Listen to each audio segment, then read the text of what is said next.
quite a big group today, so that's awesome. So I'm going to turn it over to Carol. She is out of our Murray office. She's a therapist there, and she does a ton of our workshops. So most of them are our parenting workshops, but she does other stuff too. And today she's going to do boundaries with toxic behavior. So I'm going to turn it over to her and let her start.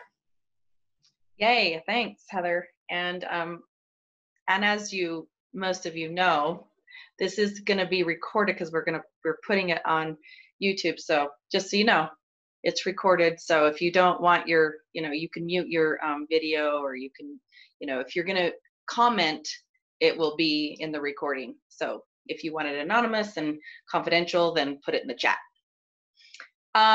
Yeah. So toxic behavior, boundaries. So of course I love all this. I really have gotten used to teaching on Zoom, and I've done, we, like Heather said, we started out with the first of the year having once a month parenting class that we would just do on Zoom. Well, of course, with COVID, we ramped that up in March, and now we're just doing lots of education. So I am a CFLE, and so my undergrad is family life education. So I didn't ever set out to be a therapist, clinical mental health, but I started out with that, and here we are. And I never thought I would be teaching like I did as much as I do, but that's becoming a bit of a passion, because I can put so much information into this hour for free for so many people, and we don't have to go over so much in therapy. So it's like, okay, so here's the here's the situation just for you, to your needs and issues. But I just am like, okay, so let's get to the root of other stuff after you watch, a boundaries webinar or a parenting webinar, or, whatever it is. So that's the basis behind that passion of like getting lots of information to you. And then here's coping skills, hopefully, and a little bit of things that you can try. And then at the end of this PowerPoint, there is like the most books I think I've ever put in a PowerPoint, but I reference everything from a book, and every single book that's mostly, I mean, I don't read front to back, but mostly every single book I own, or I've listened to, or I've read numerous times. So every book that I ever put in a PowerPoint or that I reference is on my list or in my office, or my top 5 books, or usually end up in these PowerPoints, like Stephen Covey, 7 Habits of Highly Effective People, How to Avoid Falling in Love with a Jerk. I teach those out of those books constantly, to substance abuse groups, to all this, because here's a book, so you can decide what you want to do with those references in those books, because it's not just an hour. Someone's not going to you're not going to all of a sudden have boundaries with a toxic person after this hour webinar. I promise you, it's really, really difficult, and it takes a lot of practice. So with that said, toxic behavior, toxic people are not toxic, their behavior is. So toxic people, yes, it's their behavior though. So I call this toxic behavior. We have toxic behavior. That doesn't mean I'm toxic. Sometimes that, if I have and then I repair that, and then it becomes not toxic anymore. It's not repeated. It's not. So I'm going to go over, what all that means and some definitions, so we understand it first, because that's most of the webinar is just understanding it. And then, oh, okay, so wait a minute, how do I have a boundary with a toxic person? That's the point there. But so let's get to it. So of course the benefit, I always have this as our first slide. So if you're new to this, it's 100% confidential. We have phone and video, Zoom right now, and and some face-to-face. Depends on what county we're in. So we're still doing Zoom. So 24-hour, 7 days a week crisis line, and these free educational. So that comes with your benefit for free. So these webinars on YouTube, of course, now are for anybody. So anybody. So pass them along. share the YouTube channel. It's just great information. So why boundaries? So I'm going to have to, so I can read my PowerPoint here, move my little video. So,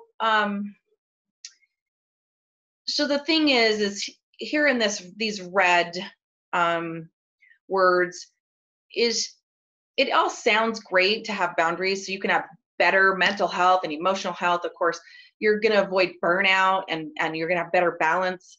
I mean, this is all stuff. It's like, oh, that sounds awesome. You have more development of autonomy and identity. So when you have an identity and you have self-concept, that's what that means a little bit. And self-concept's different than self-esteem and self-worth. But self-concept is this big, it's really a deeper identity. And you can develop that. But without values, which go along with boundaries, it's, it's difficult. Reduction of relational trauma. I'm going to talk about relational trauma and shame.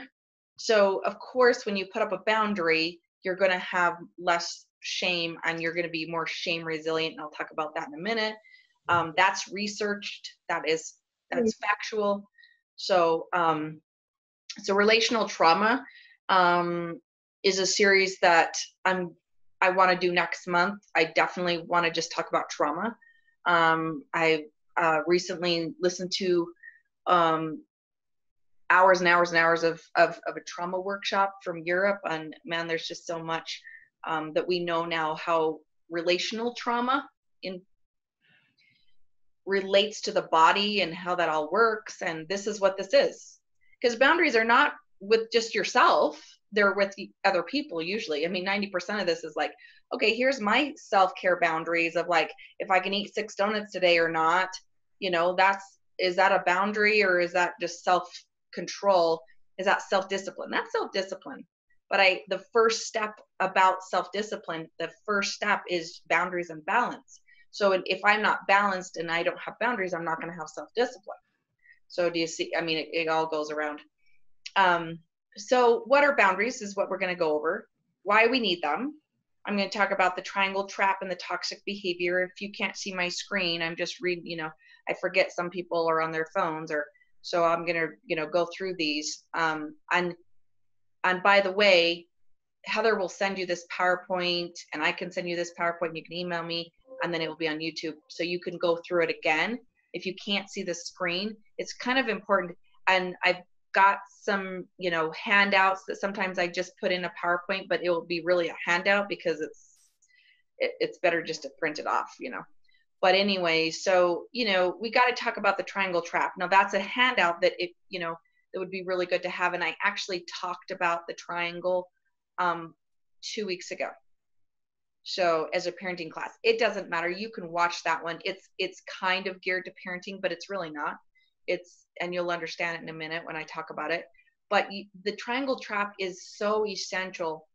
I call it the triangle trap. It's called drama triangle originally. And because it ends up being toxic behavior. And the first thing on how to get out of that trap is boundaries. So this is so relatable to this class. So relational trauma, I'm going to talk about balance and values. I'm going to talk about burnout and balance, because that's the whole thing is if we're burned out, we really are horrible at boundaries when we're burned out. And then what to take home, like, what the final, some thoughts on, and our questions will be then. So what are boundaries?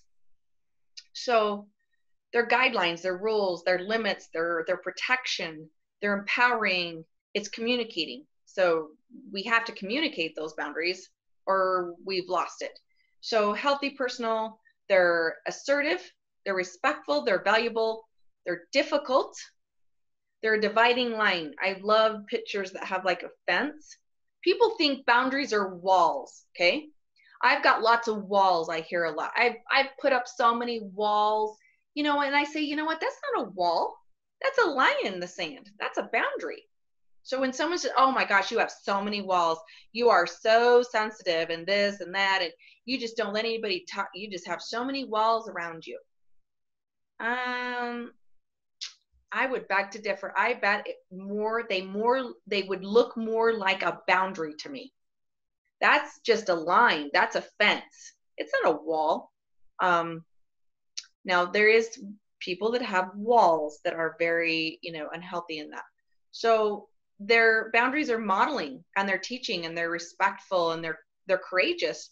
It provides safety. It preserves and deepens relationships. If you are a passive and you let people walk all over you, which is not a peacemaker. That's the other thing I hear. I'm a peacemaker. No, you're not. You're passive. Peacemakers is different. It's like, oh, I'm going to be less aggressive and I'm going to de-escalate a situation. That is very assertive. That's a peacemaker. But peacemakers are not, if you're just like, I like conflict, I can deal with conflict, I can handle conflict, and I can get in the middle and de-escalate something. That's a peacemaker. Most of the time, people are passive if they call themselves a peacemaker, and they avoid conflict. So that's a little bit of difference there. You preserve and deepen a relationship when you have boundaries. So these are the 6 types. Physical, personal space. That's it. And I could, if we had more time, I would show you my hula hoop thing that I do with kids. I put a hula hoop around them, and this is my personal space, up and down. And if someone has to come into my hula hoop to get in my personal space. So hula hoop is what I use to teach that. And if you want more on that, there's a couple parenting classes I talk about that. Intellectual, your thoughts and ideas. If someone dismisses and belittles your idea, that is violating a boundary. Emotional, physical, intellectual, and then emotional. So it's like, those are actually the top 3, okay, of our balance, our mental, emotional, social, and physical. So if you're at a balance, which I'm going to talk about in a minute, so these go in with the balance. If you're at a balance in one of those, you pick one of these areas and get in balance with it. So if your physical appearance, your physical space, your appearance of how you think that people view you, that's the self-concept, your physical health, diet, exercise, sleep is out of touch, you're probably going to have, a physical boundary that you've got to put up. So emotional, if you're emotionally burned out and you're not in balance with that, you don't have boundaries around your emotional health. So that's your personal feelings and limits to share.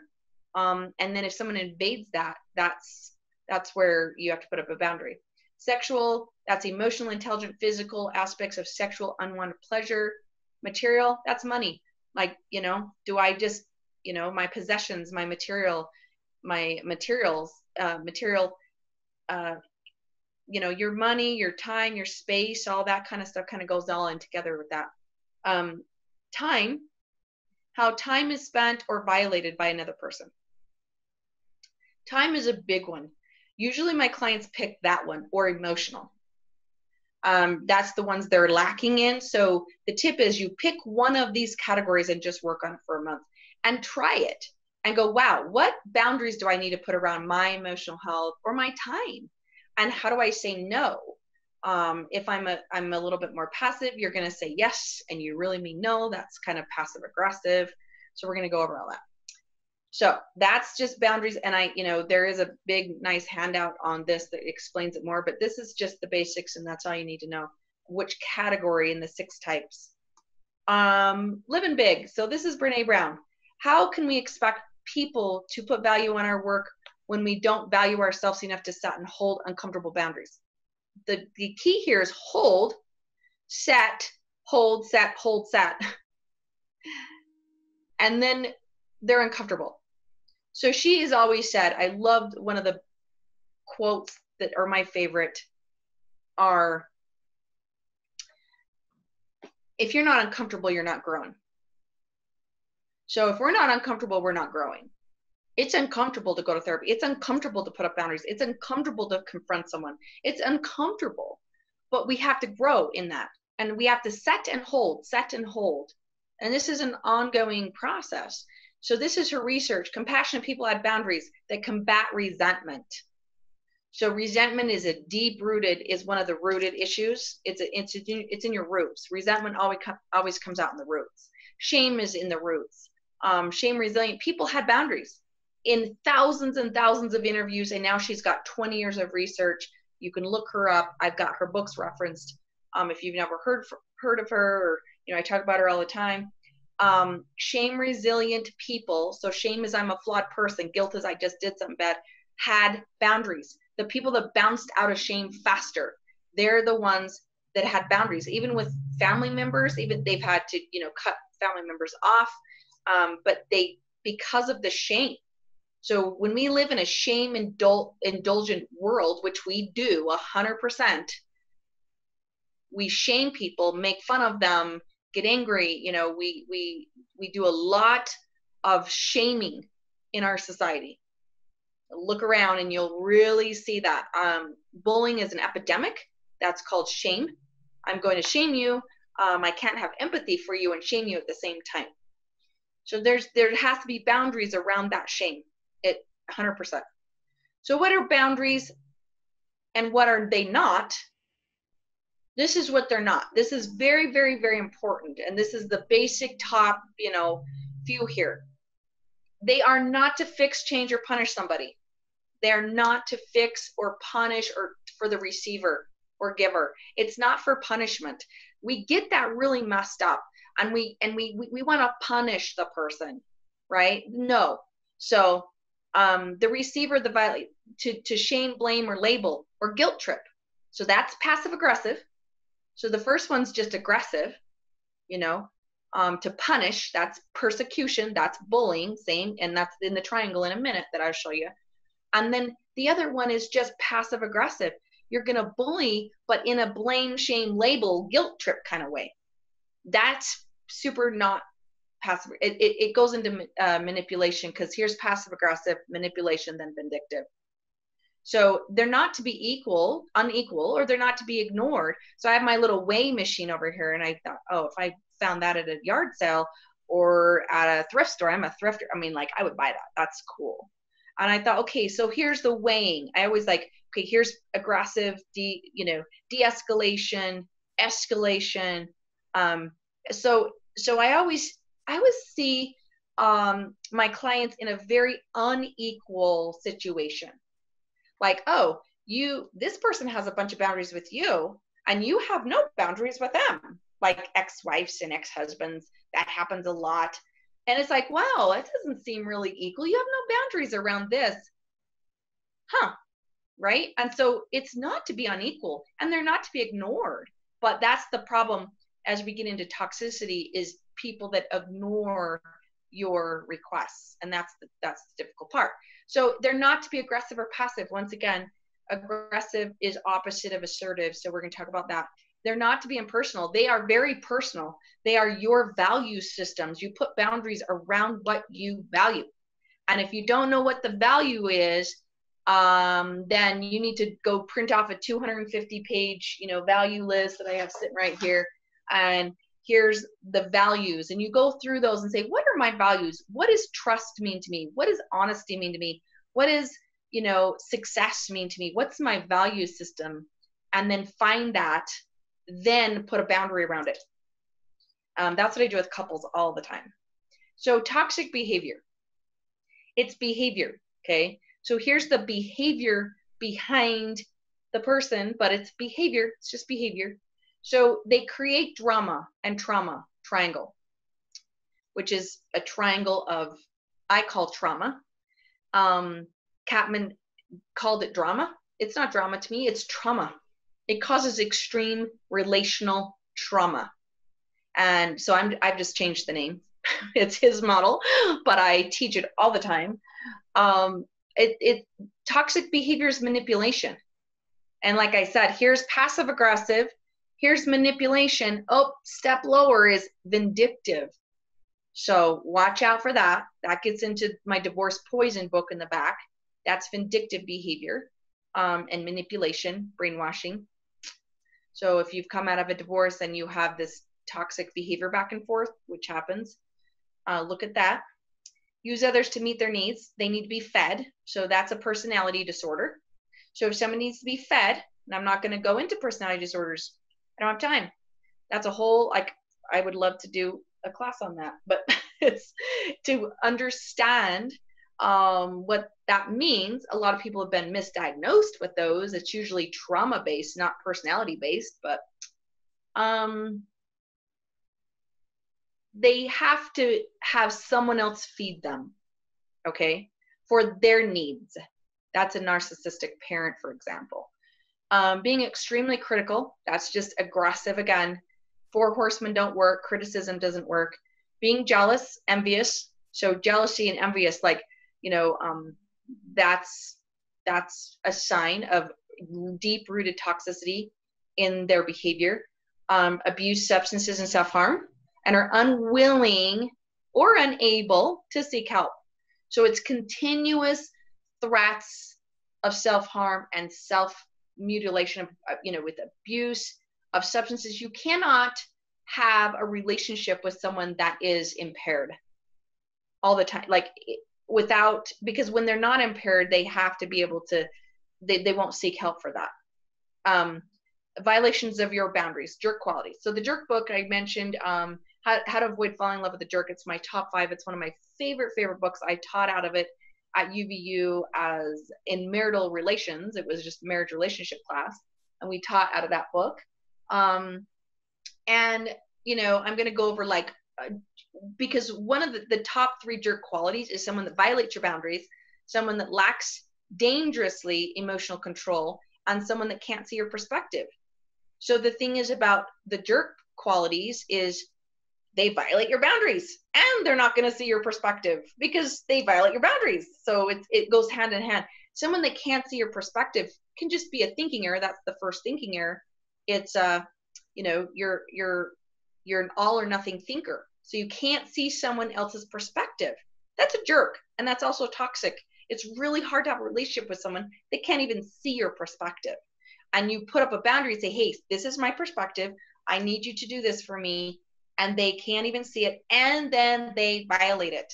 So the question always is how long and how many times do you let someone violate your boundary even after you put it up? That's a multiple jerk quality of a boundary violator. Not okay. So what happens to you when you are in a toxic behavior relationship? It's relational trauma. So just call it what it is. You get emotionally shut down. It affects you emotionally. You have fear, so then you avoid. So this could be a coworker. And then so you avoid that, and you start in panic attacks as you go into work, or you have to face this person or be in a meeting with this person. That's trauma. That's relational trauma. If you're shaking and you're avoiding the fear of that person, that is dread. That's fear. That's where we get extreme, and we need to do something about that.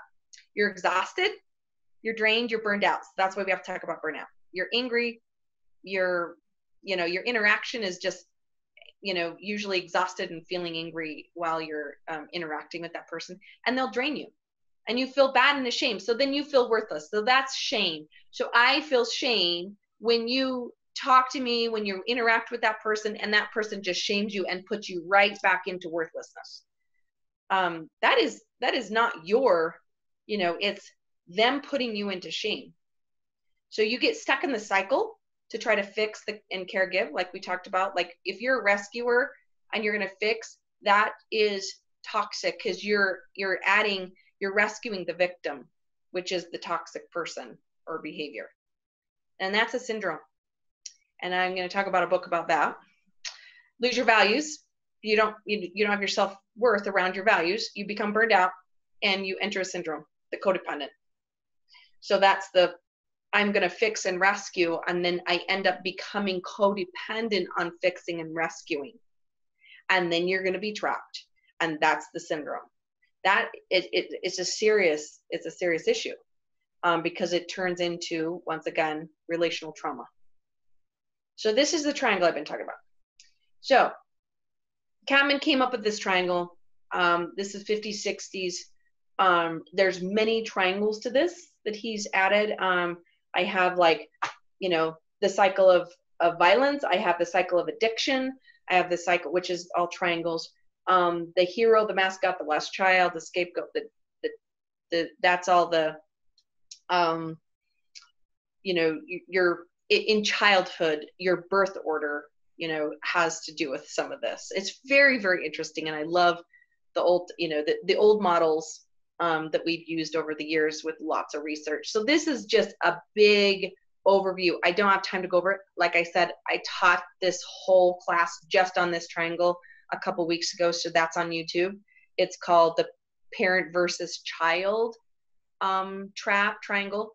So, but the thing is see on this, the first thing in order to be a coach and a challenger, which you want to be, not a rescuer persecutor, which is a bully or a rescuer. The first thing that is on both of these, to coach and challenge, you want to be a coach and challenger in your life. That's what we all want to do as a parent, as a partnership, as co-workers. We want to be coach and challengers. We don't want to be persecutors and rescuers.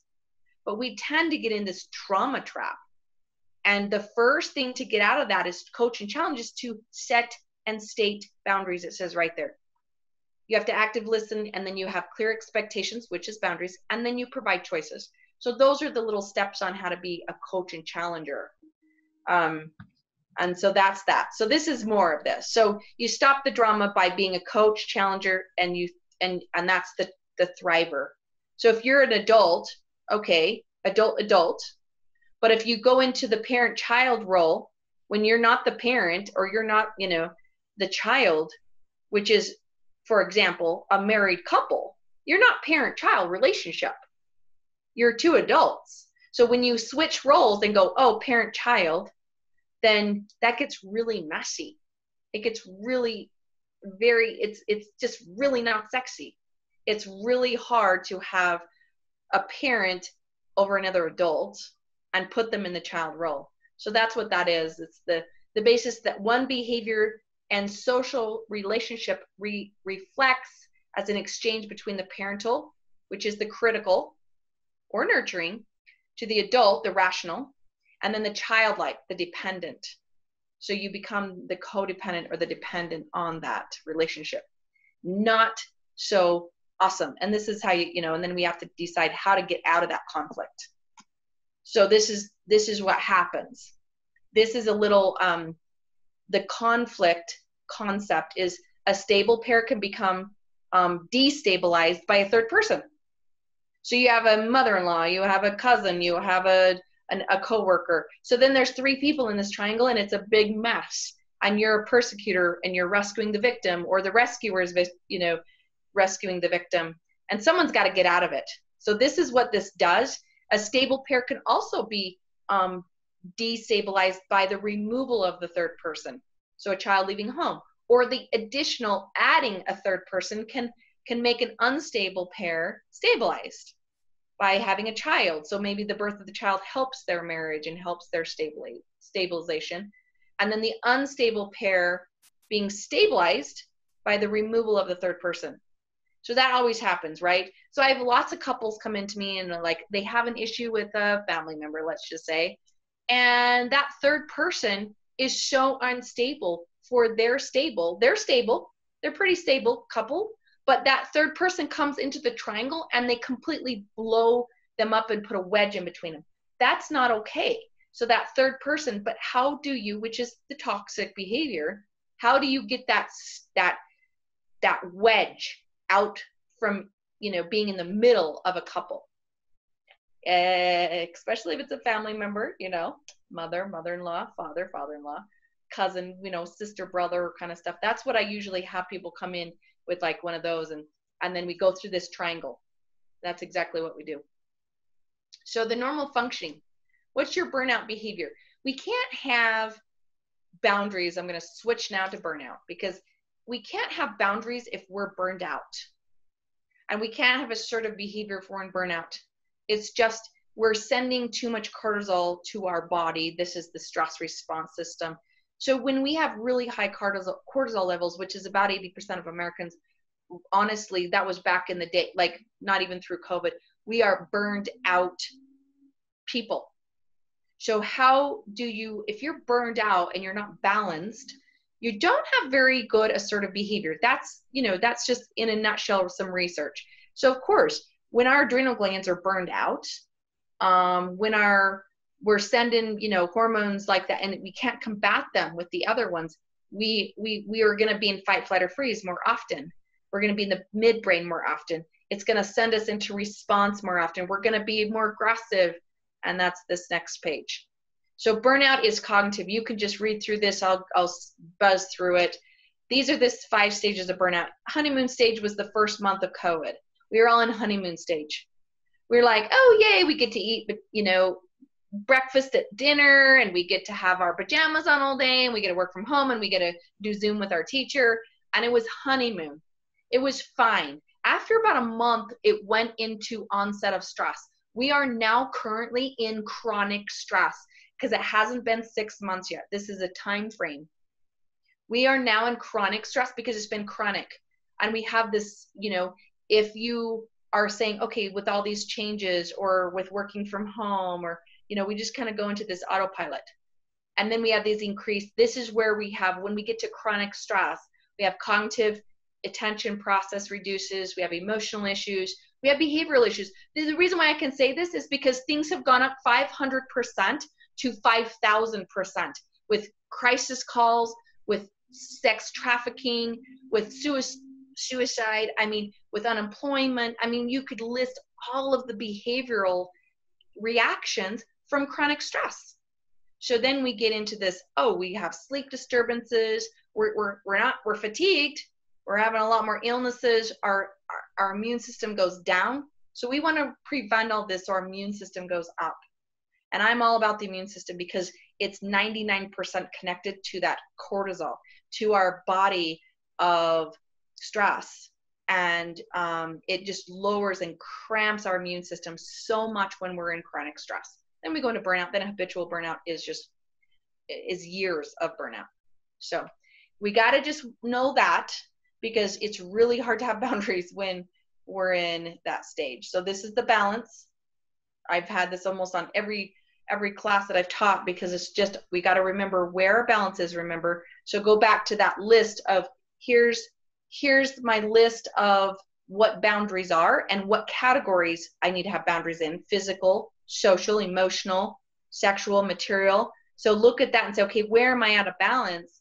Am I grounded? Am I emotionally intelligent? That's next week's class, by the way, part 1. And I'm going to do 2 of those. Extremely important to be emotionally intelligent, to also have boundaries. You have judgment, you have value system, and you got to know what your social balance is in those relationships. So if you need to cut one out, you cut one out, but you still have social balance.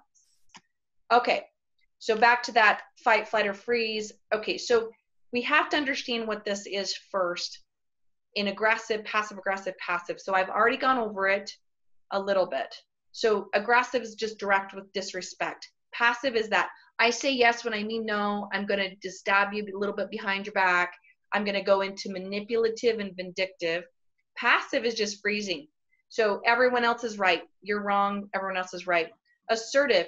In order to have boundaries, you have to give it assertive. When I teach this class, I do a little role play. And I just I need you guys to all I think get off your phones and pay attention. And I just, it's really disrespectful when you're on your phones when I'm teaching the class. So that's what I do. But that was a really fast one. And if we were all interacting with all dozens of you, we would say, oh my gosh. So I looked down, I wasn't assertive, my body language stopped, I hunched over, I was not direct at all. I was like, I kind of said disrespectful. So I'm like, it was kind of disrespectful. But if you are not direct with your boundary and you hold on to that, with your body language, with your tone, with your eye contact, it's not going to happen. You have to learn how to be assertive. That's taken me a very, very long time to do. very, very long time. I was not taught to be assertive as a child. You were not assertive. You were passive. You learned how to freeze, or you learned how to fight. This is from childhood, family of origin, and culture, that you learn which ones of these you're going to use.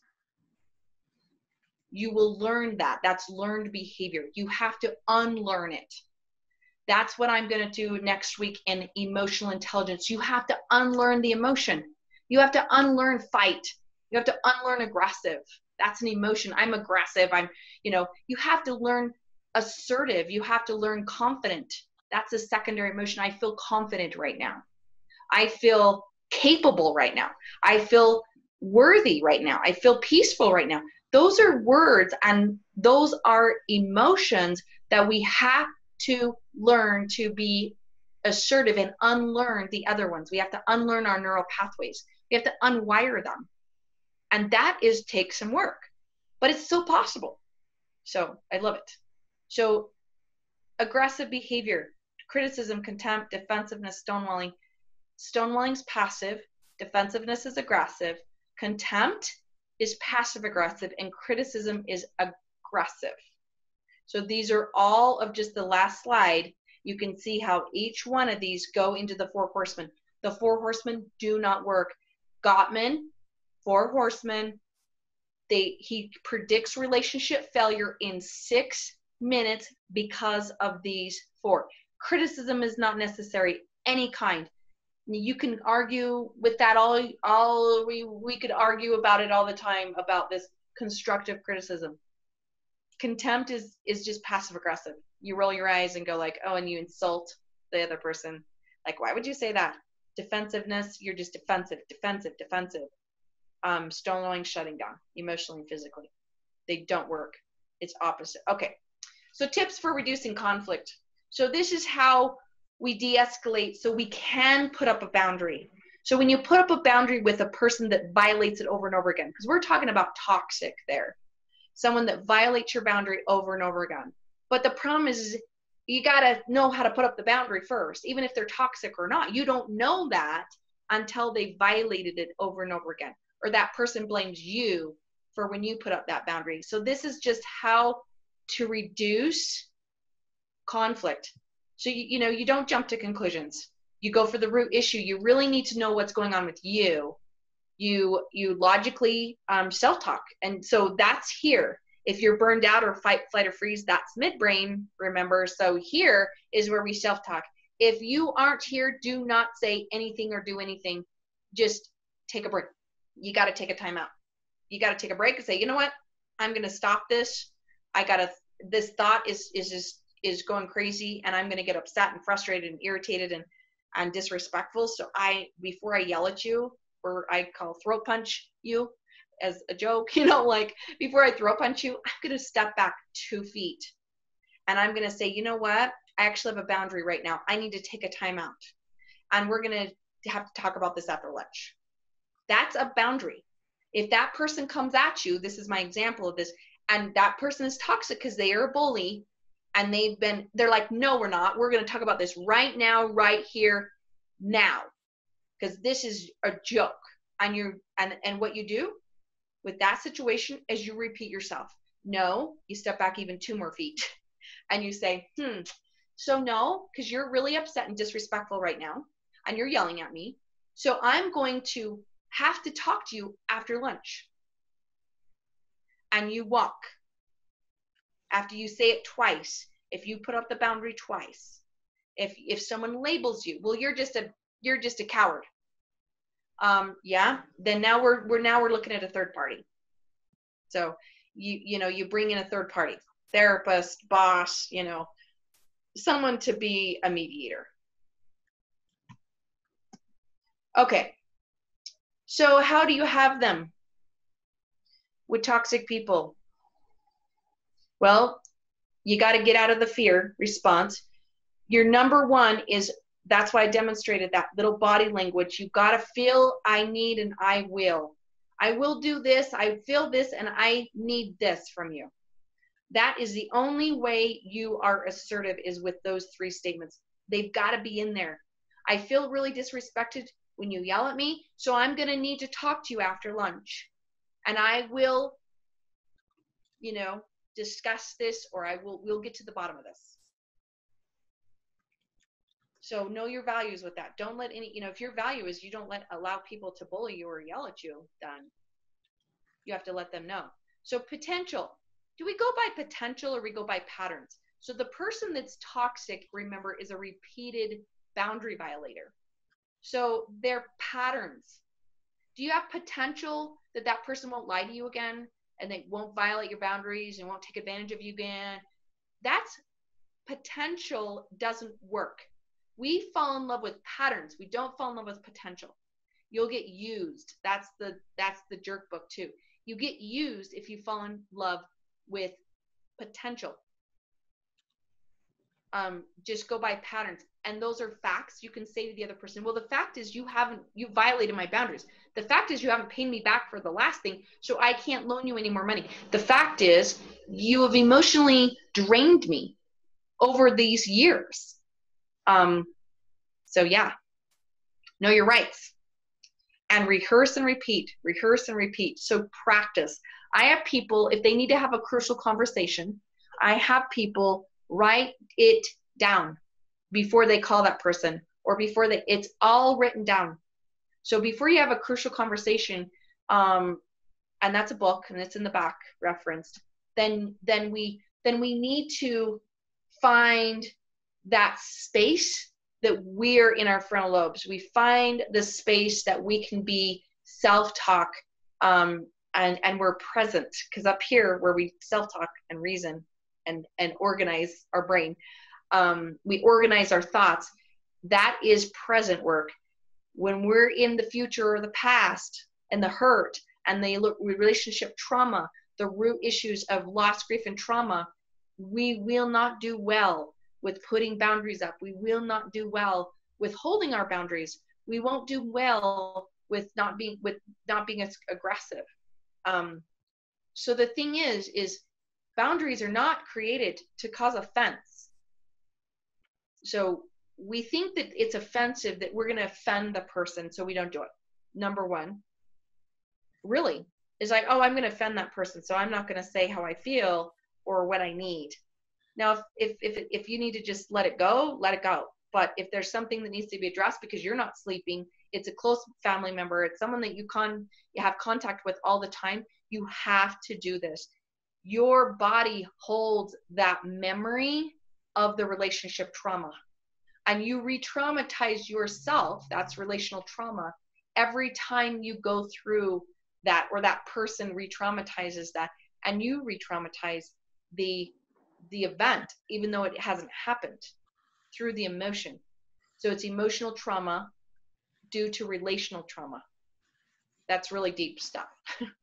Rather, you create boundaries to honor yourself. That's what it does.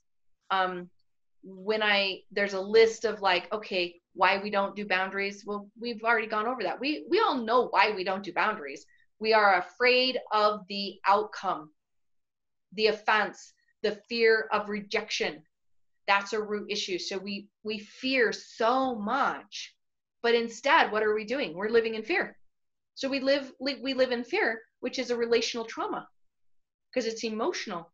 And so we avoid that person and re-traumatize ourselves. It gets us very burned out, very unhealthy. So the human magnet syndrome, it's not my top 5 book, but it's up there. It's a very interesting book about a codependent with an emotional manipulator. And it can be a syndrome with anybody, not just an intimate relationship. And so you better understand why they, despite their dreams for true love, find themselves hopelessly and painfully in love with partners who hurt them. Why do we do that? Why do we have partners that hurt us continuously?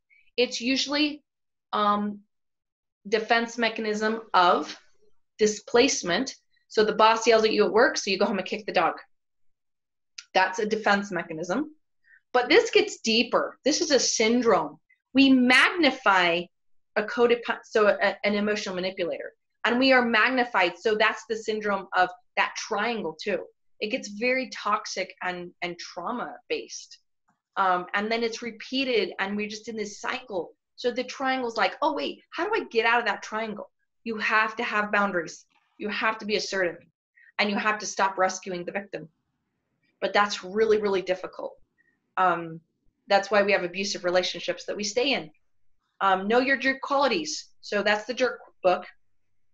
You have to know those jerk qualities from the other people. Know your jerk qualities. If you're a boundary violator too, then we're equal with that, right? Learn and practice assertive skills. Frontal lobe, so you stay out of burnout. You avoid the 4 horsemen aggressive behavior. And how do you do that? Well, number one, you put up a boundary, because you have to say, you know what, we're not going to talk about this right now. We're too upset. We're going to take a timeout, 24 hours maybe, and then address it. Know your worth and call it quits. I have a question if anybody wants to chat this, and I want a discussion about it a little bit, because this is the biggest part. This is the deepest, toughest part, is when to call it quits. Whatever that looks like for you. When do you call it quits? When do you stop putting up the boundary, get the person out of your life? How do you do that? And how do you heal from repeated relational trauma? Well, The Body Keeps Score is a book in the end of this PowerPoint. Don't read the whole thing. If you're in a traumatic situation, just pick a couple chapters on it. There's a chapter on healing relational or regular trauma, any kind of trauma. Read that chapter only. It's a very deep book about trauma.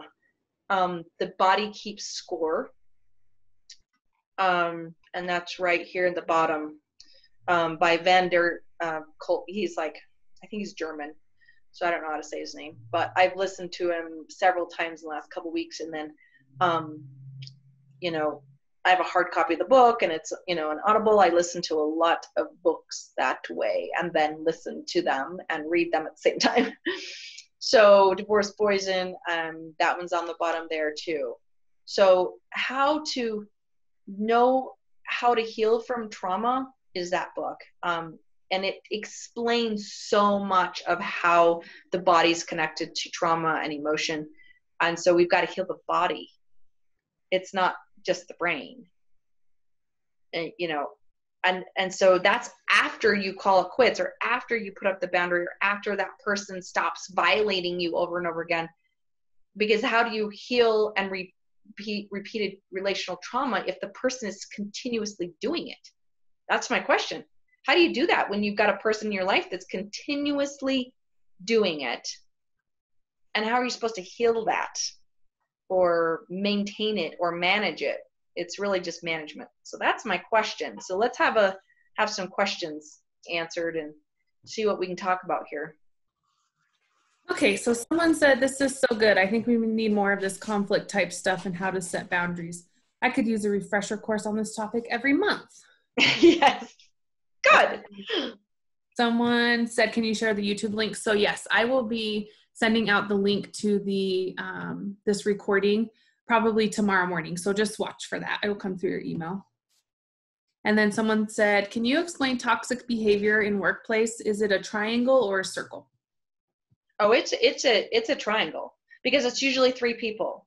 If it's just you and one other person, and we go back to that, let's see. So if you're just in this, in this persecutor rescuing mode, and you're in this unhealthy drama triangle, if there's 3 people, because you've pulled in somebody else, or this person likes to pull in somebody else all the time and gossip and drag you into something that you weren't involved in, and how to get out of that.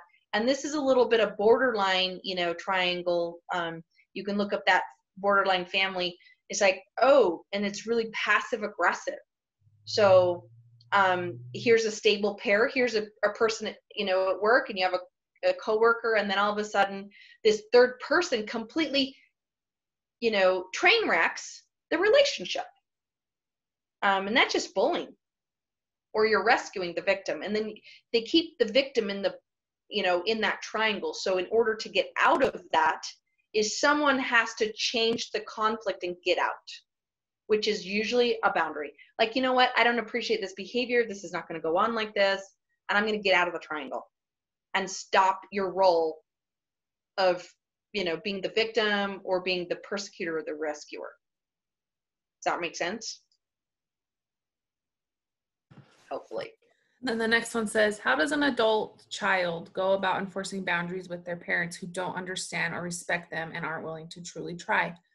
I want them around for my kids, but also don't want my children to pick up on the negative influence. This is a big, this is like number one. So many, the triangle. Because when you go into the parental role and tell your parents that they can't smoke around your kids or drink around your kids, or, it's like, wait, you're being the parent now. No, you're being the adult, and you have your value system or the way that they manipulate. I mean, yes, there's ways that you have to really slowly move through that. And parents in this situation, most of the time, will not value your boundary until there's a deep consequence, until there's a loss of relationship or their grandkids' relationship. And they don't go and get help. And, but it is coming around with family therapy. We're seeing, of course, I do tons. It's like, okay, if mom, can you just come in to one session with me? We're going to talk about boundaries with the kids and I've had many my own family situation, my sisters or my brothers, I have 6 brothers, sisters.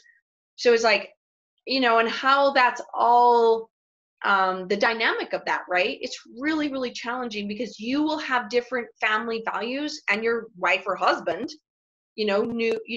than your parents, your biological parents, your family unit of your family of origin, So here's your family unit, and here's your family of origin.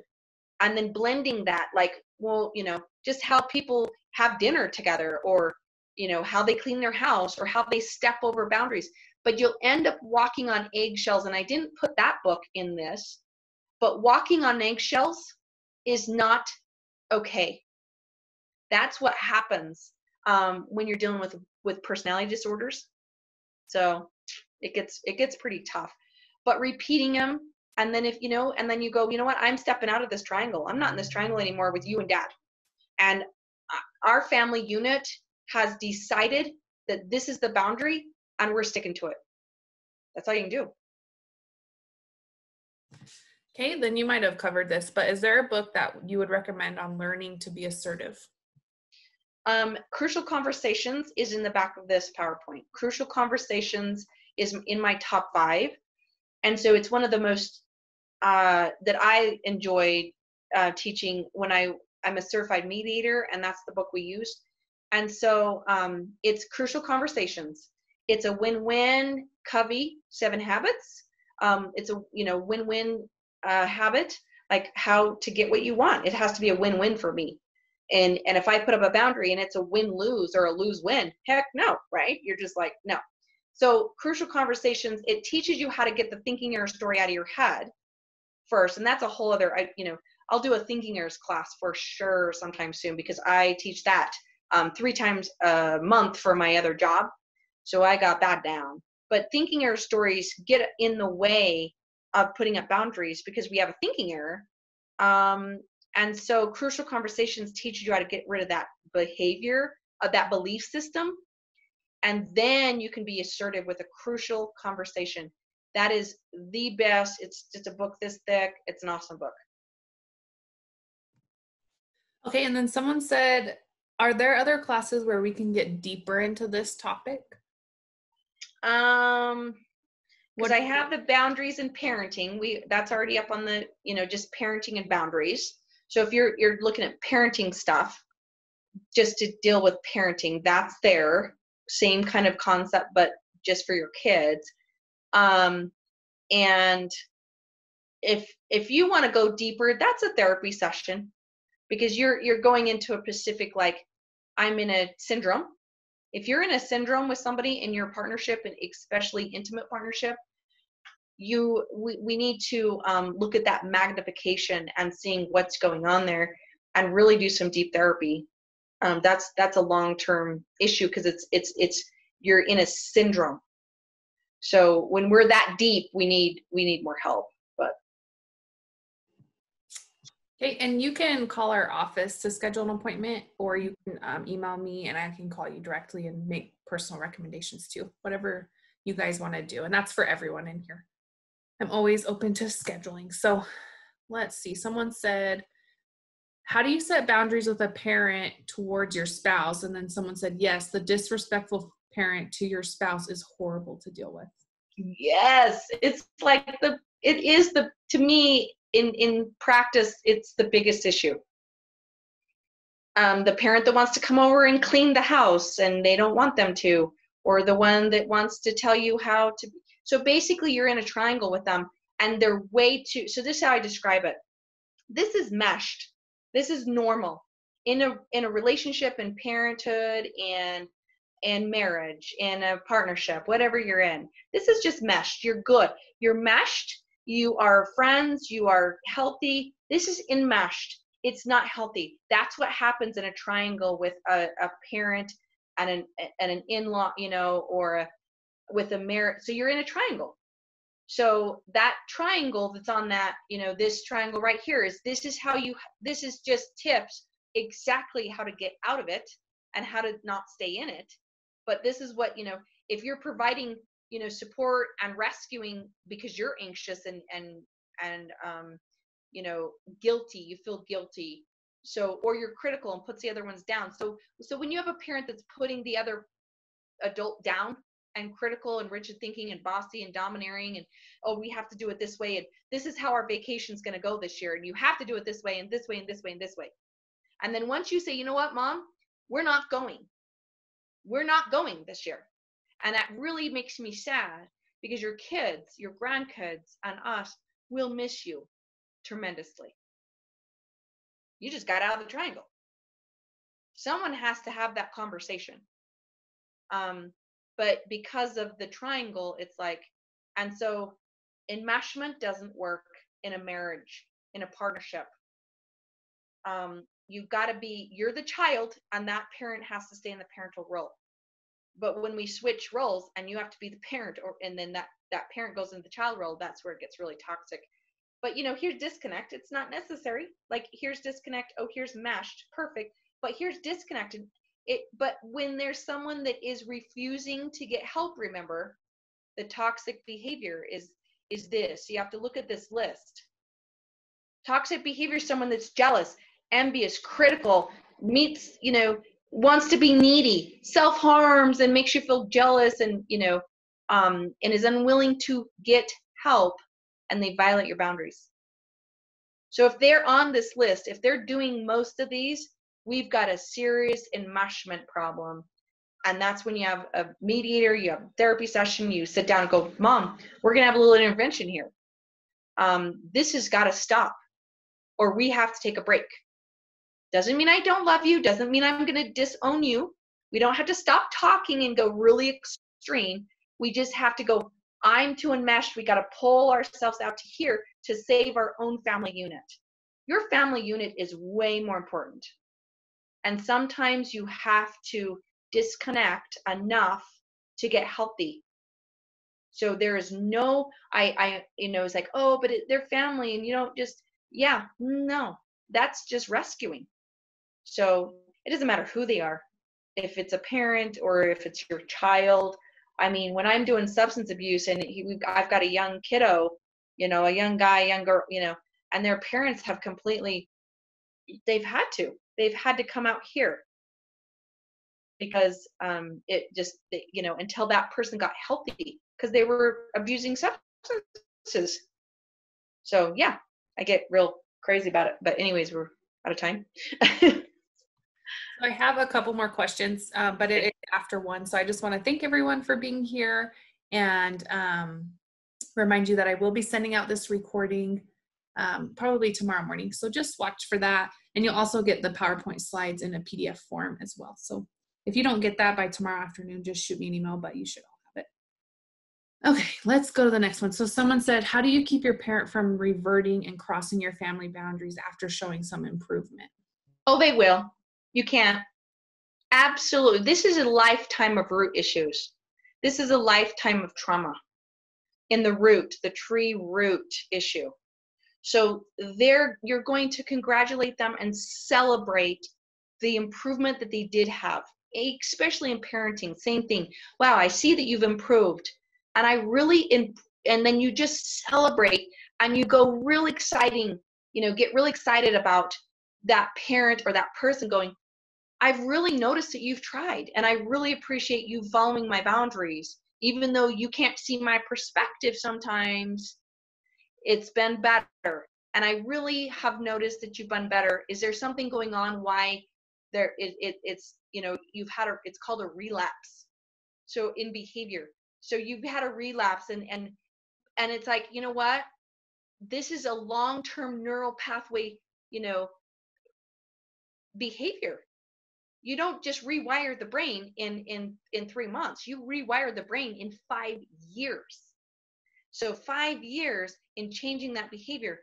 And you're like, you know what, I don't have 5 years to wait for some, but you just have to be patient with a parent that's toxic, and they are going to relapse.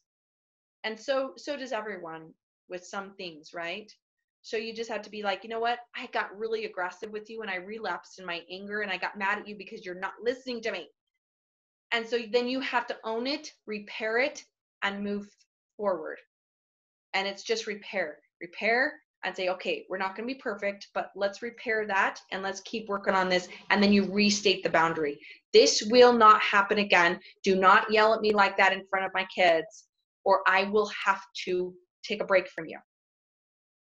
So that's it. You just have to know where that line in the sand is. And then it's an ongoing forever. I mean, everybody, I don't know of anybody, including myself, that has not had to continuously teach our parents how to have boundaries in unhealthy situations sometimes, because there's such a heightened emotional trauma that's gone on for years. Okay, then this one said, it all sounded way too familiar. 20 years later, and I'm still traumatized from all this type of stuff. How do I recover from the trauma? Okay, emotional trauma in these books and this last seminar that I was listening to is the most, they can't, he's not going to compare, PTSD trauma from war compared to long-term emotional trauma that's relational. But what happens on the body is way worse because it's such long-term and repeated. A one-time trauma, yes, we can't put a number on that compared to this kind of trauma. But if it is developmental trauma, which is developmental 0 to 18, in your childhood, developmental relational trauma, it's extreme. It goes into attachment theory. It goes into that kind of healing. So healing the trauma is one, putting up a boundary and getting out of the shame. Because you got to get out of shame. That's Brene Brown's research. That's Brene Brown's work. That's books. My top 5 in her book, of just her book, is Gifts of Imperfection. This is how to wholeheartedly live without perfectionism and shame. And they're just guideposts. And each guidepost is just phenomenal. They're like 3 pages long. And it's like, here's my guidepost for the day, for the week, for the month. And that is not, I don't know if that's in the back of this PowerPoint, but Gifts of Imperfection, anything from Brene Brown. But the thing is the Body Keeps Score book that I talked about, it has a chapter on how to heal trauma in general.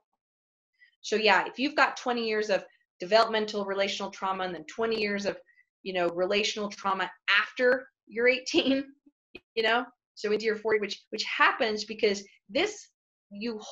trauma holds the memory in the body. So what happens to your body when you have repeated trauma? You have panic, you have shaky, you have nausea, you have sleep disturbances, you have all that burnout stuff that's in there. So you have burnout, you have trauma burnout.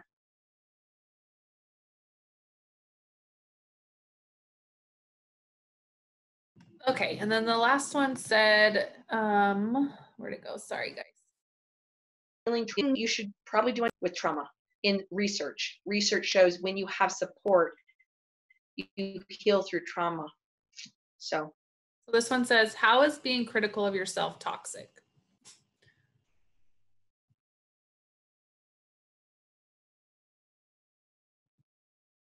Are you still there, Carol? It looks like you're. Say that again. Critical. They said, how is my internet just said it was unstable. They said, how is being critical of yourself toxic? So self-critical with your self-talk. Yeah, I don't know if you had said that or something. Yeah, so self-talk. So here's your self-talk. Here's your thinking, thinking errors. When you're doing self-talk and you're still in your frontal lobe, because your self-talk, you're not in your fight or flight yet. You're self-critical. So that's a thinking error story. And you go into this justification. Oh, I shouldn't put up a boundary because this person will get their feelings hurt. And then you criticize yourself and you're in shame. That's all that is. And then it's like that person helps you stay in shame. But that's your self-talk. That's crucial conversations too, to help you get out of that. Okay, that's it. So like I said, I'll send this out to you guys. And if any of you want to make an appointment with a therapist, you can call our office at 801-262-9619. Or if you'd like, you can send me an email with your phone number and I'll call you this afternoon and get you scheduled, and I can make personal recommendation for our therapist. So I hope you guys all have a great rest of your week, and we will hopefully see you next week. Thanks for all your comments and questions.